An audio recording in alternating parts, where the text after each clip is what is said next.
Hello friends, this is Vaishali and welcome to Study focus.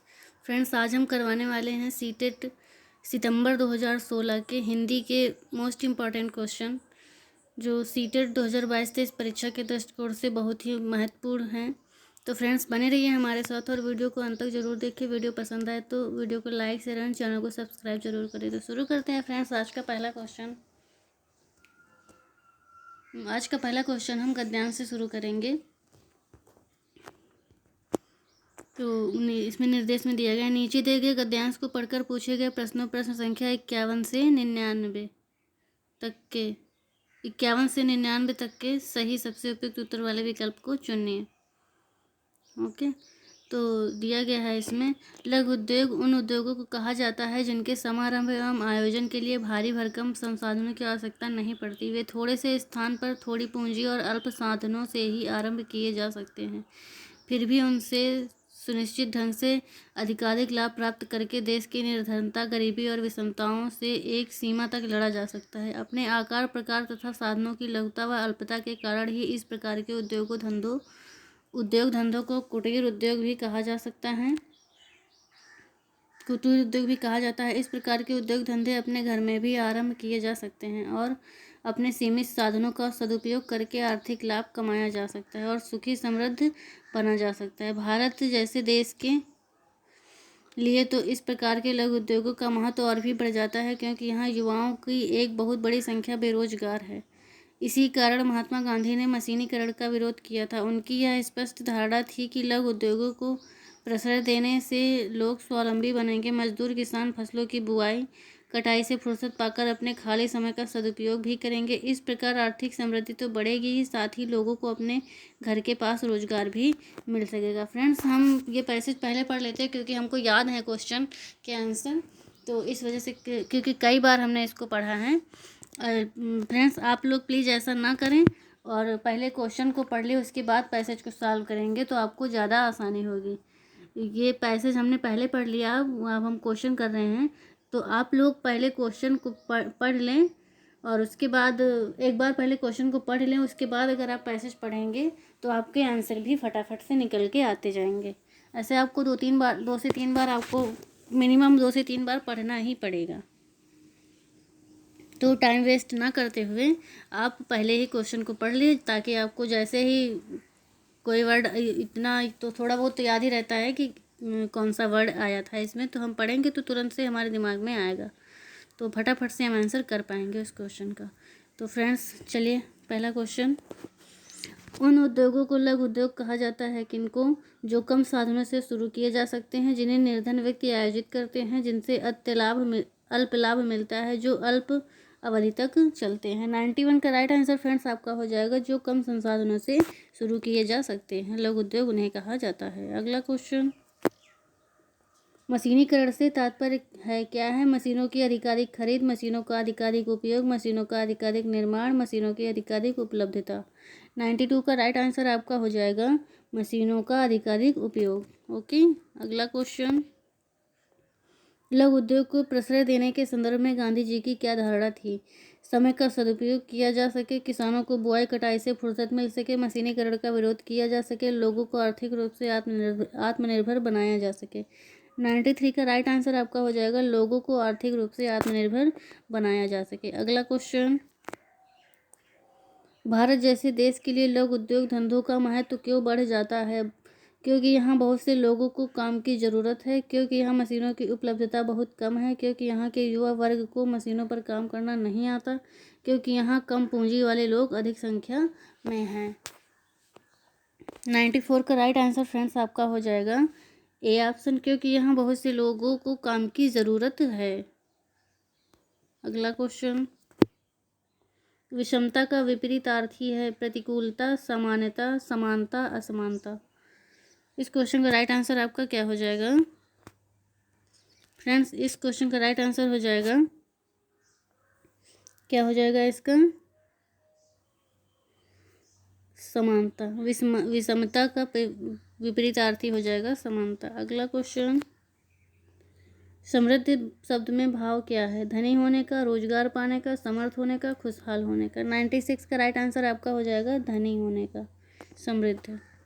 अगला question, अल्पता शब्द है क्या है? तद्भव, तत्सम, देशज और विदेशी। अल्पता क्या है? तो तत्सम शब्द है। अगला क्वेश्चन, कौन सा कौन सा शब्द युग्म शेष से भिन्न है? दिन, रात, पशु पक्षी, भारी भरकम, माता पिता। 98 का राइट आंसर आपका क्या हो जाएगा? भारी भरकम। ओके। अगला क्वेश्चन, गद्यांश के अनुसार प्रशय शब्द का भाव है संरक्षण देना, अनुमोदन करना, नियुक्त करना, स्वीकृति देना। क्या है? तो आपका हो जाएगा संरक्षण देना। प्रशय में से संरक्षण देना। अगला क्वेश्चन, निर्देश में दिया गया है नीचे दिए गए प्रश्नों पर संख्या 100 से 104 के सही सबसे उपयुक्त उत्तर वाले विकल्प को चुनना है आपको। तो इसमें है 100 नंबर में क्या लिखा है? पूरी पाठ्यचर्या में डैश में भाषा की भूमिका को अनदेखा नहीं किया जा सकता। आकलन निर्माण, ज्ञान निर्माण, मूल्य निर्माण, व्याकरण निर्माण। तो यहाँ पर आपका राइट आंसर क्या हो जाएगा? तो इसमें हो जाएगा मूल्य निर्माण। पूरी पाठ्यचर्या में मूल्य निर्माण में भाषा की भूमिका को अनदेखा नहीं किया जा सकता। अगला क्वेश्चन, प्राथमिक कक्षाओं के भाषा शिक्षक होने के नाते आपकी सर्वाधिक महत्वपूर्ण भूमिका है। कक्षा में पाठ्य पुस्तक का अच्छी तरह से निर्वाह करना, बच्चों की भाषाई क्षमता के विकास के लिए तरह तरह के अवसर जुटाना, बच्चों को वाद विवाद के लिए तैयार करना, विद्यार्थियों को सर्वाधिक अंक प्राप्त करने के लिए तैयार करना। 101 नंबर का राइट आंसर आपका क्या हो जाएगा? तो बच्चों की भाषाई क्षमता के विकास के लिए तरह तरह के अवसर जुटाना। आपका राइट आंसर हो जाएगा बी ऑप्शन। अगला क्वेश्चन, दूसरी कक्षा में पढ़ने वाला रोहित हिंदी की कक्षा में अपनी मातृभाषा में बात करता है, आप क्या करेंगे? उसे बिल्कुल अनदेखा कर पढ़ाते रहेंगे, उसकी भाषा को समझने की कोशिश करेंगे, बाकी बच्चों से उसकी भाषा सीखने के लिए कहेंगे, उसे डांटेंगे कि वह कक्षा में मातृभाषा का प्रयोग ना करे। 102 नंबर का राइट आंसर आपका हो जाएगा उसकी भाषा को समझने की कोशिश करेंगे। ओके। अगला क्वेश्चन, पढ़ना सीखने के लिए कौन सा उपकौशल अनिवार्य नहीं है? भाषा की संरचना की समझ, भावात्मक संबंध, वर्णमाला याद करने का कौशल, अनुमान लगाने का कौशल। 103 का राइट आंसर आपका हो जाएगा वर्णमाला याद करने का कौशल। ये उपकौशल अनिवार्य नहीं है, रटने पर बल नहीं दिया जाता है बाल केंद्रित शिक्षा में। द्विभाषिक बच्चे डैश विकास, सामाजिक सहिष्णुता और डैश चिंतन में अपेक्षाकृत बेहतर होते हैं। संक्रियात्मक केंद्रित, संज्ञानात्मक विस्तृत, संज्ञानात्मक सीमित, संक्रियात्मक और सीमित। 104 नंबर का राइट आंसर आपका क्या हो जाएगा फ्रेंड्स? इस क्वेश्चन का राइट आंसर हो जाएगा आपका संज्ञानात्मक और विस्तृत। द्विभाषिक बच्चे संज्ञानात्मक विकास, सामाजिक सहिष्णुता और विस्तृत चिंतन में अपेक्षाकृत बेहतर होते हैं। ओके। अगला क्वेश्चन, निम्नलिखित में से किसके अभाव में हम पढ़ नहीं सकते? संयुक्ताक्षरों की पहचान, लिपि से परिचय, 12 खड़ी से परिचय, वर्णमाला की क्रमबद्धता का ज्ञान। 105 नंबर का राइट आंसर आपका हो जाएगा वर्णमाला की क्रमबद्धता का ज्ञान। ओके। अगला क्वेश्चन, भाषा और विचार के संबंधों की चर्चा में अग्रणी हैं क्या? वाइगोत्स्की। कौन है? वाइगोत्स्की, स्किनर, पियाजे और चॉम्स्की। 106 नंबर का राइट आंसर आपका क्या हो जाएगा? वाइगोत्स्की। भाषा और विचार के बारे में अगर बात करी जाए तो वहाँ पर वाइगोत्स्की आंख मूंद के टिक कर देना है, आपका सही हो जाएगा क्वेश्चन मीन्स आंसर। सिद्धार्थ की माँ ने अपने परिवार के सदस्यों से अनुरोध किया है कि वे घर में एक ही भाषा का प्रयोग करें जिससे कि सिद्धार्थ का भाषाई विकास ठीक से हो सके। उनके बारे में आप क्या कहेंगे? वह भाषा अर्जन के सिद्धांतों की गहरी समझ रखती हैं, वह सिद्धार्थ को समृद्ध भाषिक परिवेश से वंचित कर रही हैं, वह सिद्धार्थ के भाषिक परिवेश में किसी प्रकार का अवरोध नहीं चाहती, वह सिद्धार्थ के भाषाई विकास के लिए विशेष प्रयत्न कर रही हैं। 107 नंबर का राइट आंसर आपका क्या हो जाएगा? वह सिद्धार्थ के भाषिक परिवेश में किसी प्रकार का अवरोध नहीं चाहती। ओके। अगला क्वेश्चन, प्राथमिक स्तर पर भाषा शिक्षण के संदर्भ में सर्वाधिक महत्वपूर्ण है कि बच्चे शब्दों को जोड़ जोड़कर वाक्य पढ़ सके, लिखी छपी सामग्री का अर्थ समझ सके, लिखी छपी सामग्री को बोल बोल कर पढ़ सके, अक्षरों को जोड़ जोड़ कर पढ़ सकें। 108 नंबर का राइट आंसर आपका क्या हो जाएगा फ्रेंड्स? इस क्वेश्चन का राइट आंसर हो जाएगा लिखी या छवि सामग्री का अर्थ समझ सके। अगला क्वेश्चन, प्राथमिक स्तर पर लेखन क्षमता के संदर्भ में सर्वाधिक महत्वपूर्ण है, क्या है? सुलेख, वर्तनी, मौलिक विचार और श्रुतलेख। इस क्वेश्चन का राइट आंसर क्या हो जाएगा आपका? वर्तनी, बी ऑप्शन। ओके, प्राथमिक स्तर पर लेखन क्षमता के संदर्भ में सर्वाधिक महत्वपूर्ण क्या है? वर्तनी। ओके, वर्तनी दोष नहीं होना चाहिए। अगला क्वेश्चन, निम्नलिखित में से कौन सी गतिविधि श्रवण एवं वाचन कौशलों के विकास के लिए सर्वाधिक उपयुक्त होगी? प्रश्नोत्तर सत्र आयोजित करना, रेडियो समाचार सुनाना, कहानी सुनाकर उस पर बच्चों की प्रतिक्रिया जानना, हाव भाव के साथ कविता बुलवाना। 110 नंबर का राइट आंसर आपका हो जाएगा फ्रेंड्स, कहानी सुनाकर उस पर बच्चों की प्रतिक्रिया जानना, ये सबसे सर्वाधिक उपयुक्त होगी। ओके, अगला क्वेश्चन, वाणी डैश होती है और लिखित भाषा की तुलना में काफ़ी तेज़ी से बदलती रहती है? स्थायी, गौड़, स्थिर, अस्थायी। इस क्वेश्चन का राइट आंसर क्या हो जाएगा फ्रेंड्स?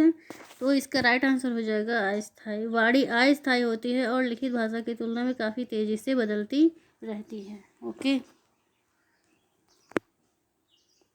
बहुभाषी कक्षा से तात्पर्य है जिस कक्षा के शिक्षक शिक्षिका 2 या 2 से अधिक भाषाएं पढ़ लिख सकते हो, जिस कक्षा में कम से कम 2 भाषाओं में पाठ्य पुस्तक उपलब्ध हो, जिस कक्षा में प्रत्येक बच्चे के घर की बोली को सम्मान दिया जाता हो, जहां बहुत सी भाषाओं का अध्यापन किया जाता है। इस क्वेश्चन का राइट आंसर आपका क्या हो जाएगा? तो जिस कक्षा में प्रत्येक बच्चे के घर की बोली को सम्मान दिया जाता हो, आपका सी ऑप्शन हो जाएगा। ओके, बहुभाषी कक्षा से तात्पर्य होता है। ओके, अगला क्वेश्चन, संज्ञान के स्तर पर विकसित डैश अन्य भाषाओं में आसानी से अनुदित होती रहती है? भाषा क्षमता, व्याकरण क्षमता, ज्ञान क्षमता, तर्क क्षमता। 113 नंबर क्वेश्चन का राइट आंसर आपका क्या हो जाएगा? भाषा क्षमता आपका राइट आंसर हो जाएगा। संज्ञान के स्तर पर विकसित भाषा क्षमता अन्य भाषाओं में आसानी से अनुदित होती रहती है। अगला क्वेश्चन, भाषा शिक्षण को डैश संदर्भ में रखकर देखने की आवश्यकता है? किसमें? बहुभाषी, आर्थिक, सांस्कृतिक और नैतिक। तो इस क्वेश्चन का राइट आंसर आपका क्या हो जाएगा फ्रेंड्स? भाषा शिक्षण को बहुभाषी संदर्भ में रखकर देखने की आवश्यकता है, आपका ए ऑप्शन राइट हो जाएगा। अगला क्वेश्चन,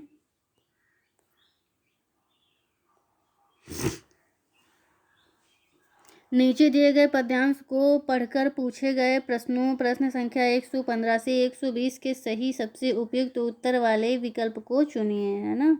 तो हवा चले अनुकूल तो नावें नौसिखिए भी खे लेते हैं, सहज डगर पर लंगड़े भी चल बैसाखी से लेते हैं, मिट जाते जो दीप स्वयं रोशन कर लाख चिरागों को, नमन उन्हें है जो लौटा लाते हैं गई बहारों को, फैला कर के हाथ किसी के सम्मुख झुकना आसान है, बहती नदियों से पानी पी प्यास बुझाना आसान है, नित्य खोदकर नए कुएं जो सबकी प्यास बुझाते हैं, वही लोग हैं जो सदियों तक जग में पूजे जाते हैं। तो मैं बार बार फिर से कहना चाहूँगी कि आप लोग, मैं पहले से पढ़ लेती हूँ क्योंकि मुझे क्वेश्चन याद हैं, और लेकिन आप लोग ऐसा मत करिएगा, आप लोग पहले क्वेश्चन पढ़िए उसके बाद पैसेज पढ़िए ताकि आपके आंसर फटाफट से निकल के आते जाएं। इसमें आपका टाइम वेस्ट नहीं होगा क्योंकि एक क्वेश्चन के लिए आपका 1 ही मिनट होता है, ठीक है। तो 1 मिनट में बाकी जैसे मैथ्स वगैरह में थोड़ा टफ आ गए, सॉल्व करने वाले क्वेश्चन आ गए, तो उसमें आपको 30 से 35 मिनट भी लग सकता है, 40 भी लग सकता है। तो बाकी इधर आप अगर फटाफट से कर जाएंगे, 4 मिनट में अगर आप 8 क्वेश्चन कर रहे हैं या 6 क्वेश्चन कर रहे हैं तो आपका एडजस्टमेंट हो सकता है। तो क्वेश्चन कर लेते हैं। कवि उन्हें नमन कर रहा है जो सरल मार्गों पर चलते हैं, दूसरों को प्रेरणा देकर मरते हैं, लाखों दीपक जलाते हैं, लहरों पर नाव चला देते हैं। 115 नंबर क्वेश्चन का राइट आंसर आपका हो जाएगा दूसरों को प्रेरणा देकर मरते हैं, कवि उन्हें नमन कर रहा है। ओके, अगला क्वेश्चन, कविता में बैसाखी का भावार्थ है? क्या है? एक फसल, एक महीना, सहारा और सीढ़ी। क्या है? 116 नंबर क्वेश्चन का राइट आंसर आपका हो जाएगा सहारा। बैसाखी का अर्थ क्या है? सहारा। अगला क्वेश्चन, पानी पी प्यास बुझाना आसान है में अलंकार है? रूपक, अनुप्रास, मानवीकरण और उपमा। कौन सा अलंकार है? पानी पी प्यास बुझाना आसान है में अलंकार क्या कौन सा है? तो इस क्वेश्चन का राइट आंसर हो जाएगा आपका मानवीकरण। ओके,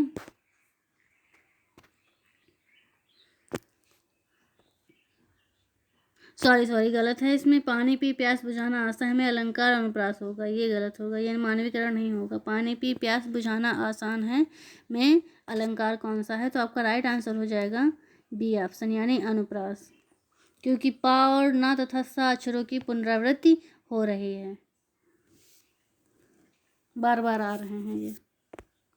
अगला क्वेश्चन, समाज उन्हें सदा सम्मानित करता है जो नित्य नए कुएं खोदते हैं, प्यासे को पानी पिलाते हैं, अपने कामों में सबका हित करते हैं, सदियों तक पूजे जाते हैं। इस क्वेश्चन का राइट आंसर आपका हो जाएगा अपने कामों से सबका हित करते हैं। ओके, अगला क्वेश्चन,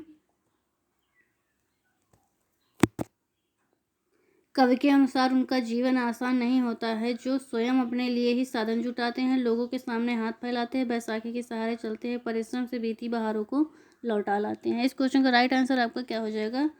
तो परिश्रम से बीती बहारों को लौटा लाते हैं, उनका जीवन आसान नहीं होता है कवि के अनुसार। ओके, अगला क्वेश्चन, नवसिखिया है क्या है? नया सीखने वाला, नए विषय पढ़ने वाला, नव विषय को जानने वाला, नया सिखाने वाला। 120 नंबर क्वेश्चन का राइट आंसर हो जाएगा नया सीखने वाला, नौसिखिया। ओके, तो कैसी लगी हमारी श्रृंखला आप लोग कमेंट बॉक्स में ज़रूर बताएं। तो फ्रेंड्स, आज बस इतना ही। ऐसे ही वीडियो देखने के लिए आप हमारे चैनल को लाइक शेयर एवं सब्सक्राइब करना बिल्कुल भी ना भूलें। तो मिलते हैं नेक्स्ट वीडियो में, तब तक के लिए टाटा बाय बाय।